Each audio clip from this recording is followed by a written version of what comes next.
Over the past year, I've tested a lot of creator gear, but what you're seeing right now is a setup I've actually started using on an everyday basis. From recording to editing to publishing videos, every piece of gear on this desk serves a purpose. So today I'm walking you through my complete 2026 creator setup, and hopefully after that, you're inspired to begin your own journey as well, unless you started already.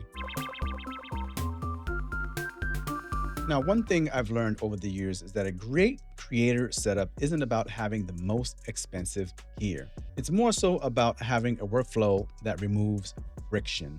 Every piece of gear on this desk helps me create faster, improve quality, or make the process easier, and quite frankly, a bit more enjoyable. A really big friction is having to set up and break down your recording sessions each time you create. So having a dedicated space helps remove a lot of that friction. And all you have to do really is power on your devices, maybe set up one or two things, but more or less, you're pretty much ready to go.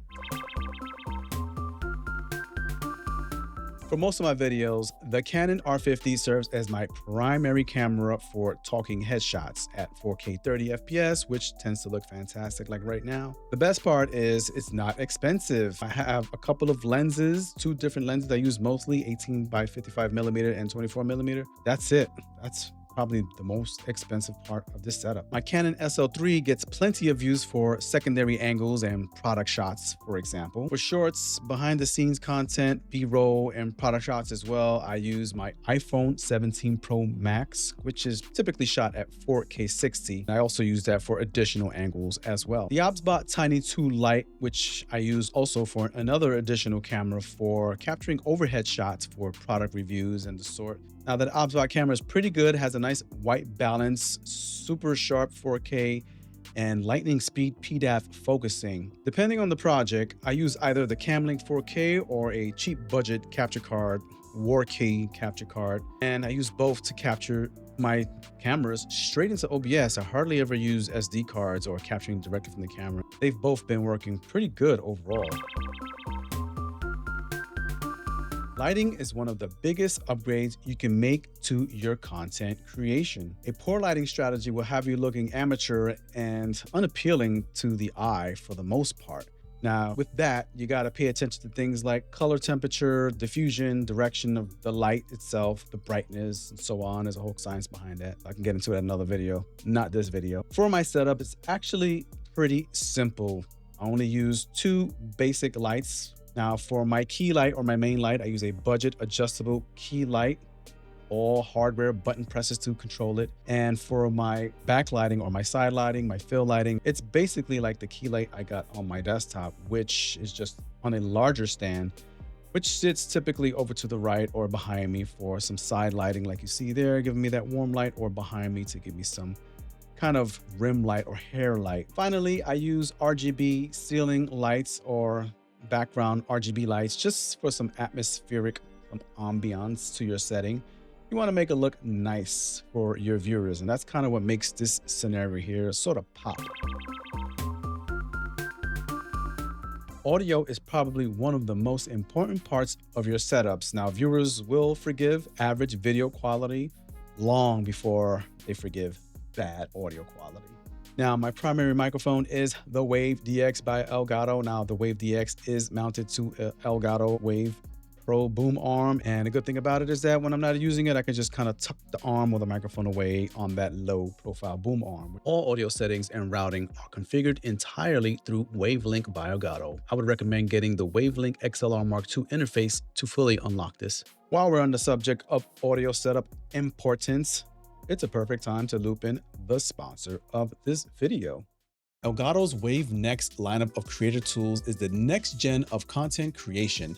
They've made their new products smarter, more integrated with each other with their new Wave FX processor. You can find the processor in their Wave 3 Mark II microphone, their Wave XLR Mark II, the Wave XLR Pro, and the Wave XLR dock for the Stream Deck Plus. I'm currently using the Wave DX dynamic microphone for voice, the Stream Deck XL as my universal control layer, and I tie it all together with the Wave XLR Mark II, which is where all the audio magic happens. Thanks to the Wave FX built-in processor, I can now perform any advanced DSP processing like compressor, limiter, low cut, EQ, expander, and utilize their signature voice tuning feature all on board the XLR Mark II. Also integrated is Clip Guard 2.0, which makes it virtually impossible to clip your microphone, and I mean virtually impossible. Here's a test with the Wave DX microphone and it's not clipping at all. See what I mean? Sorry about that. And last but not least, the updated Wavelink 3.0 for advanced audio routing and streaming, which is free to use for all, by the way, no matter what XLR microphone you have. All controlled with the push of a button from my Stream Deck XL. So if you're looking to move from just having decent hardware to having a professional ecosystem, WaveNext may be your next move. See what I did there? What? No? Okay, I'll stop. Go ahead and grab yourself a new Wave device and get with the Wave with the link in the description. All right, cool. Back to the video. My monitor setup is designed around efficiency. My primary display is an LG ultra-wide monitor on a swivel arm, so I can kind of move it left to right, all the way forward if I need it to be. This gives me plenty of room for editing, DaVinci Resolve, and managing multiple applications at once because the screen is just ultra wide. Then I have a small little Arzopa display which sits below that, which is dedicated for OBS, for other windows and live chats, or anything else that I'm using off screen that I don't want to probably be catching in OBS, for example.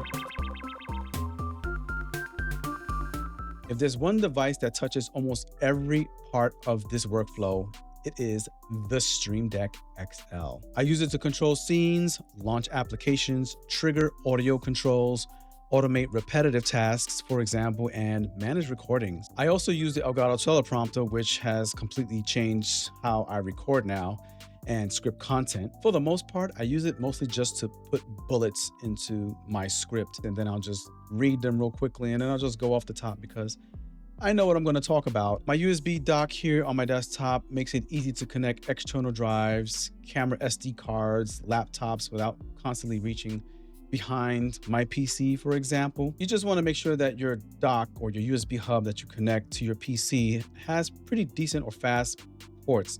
At least 3.1 if you're doing some type of editing workflow, right? 3.1, 3.2 USB ports, so that way you get at least 10 gigabits and such or higher. Then there's my Keychron keyboard, which gives me comfortability, makes me comfortable when typing for advanced scripting or anything, or working from home, editing and the sorts. So yeah, that's kind of just for everyday use for everything I do on this desktop. I also keep a secondary arm mounted on the desk or nearby to mount onto my desk for an additional microphone or an additional camera or peripheral or device.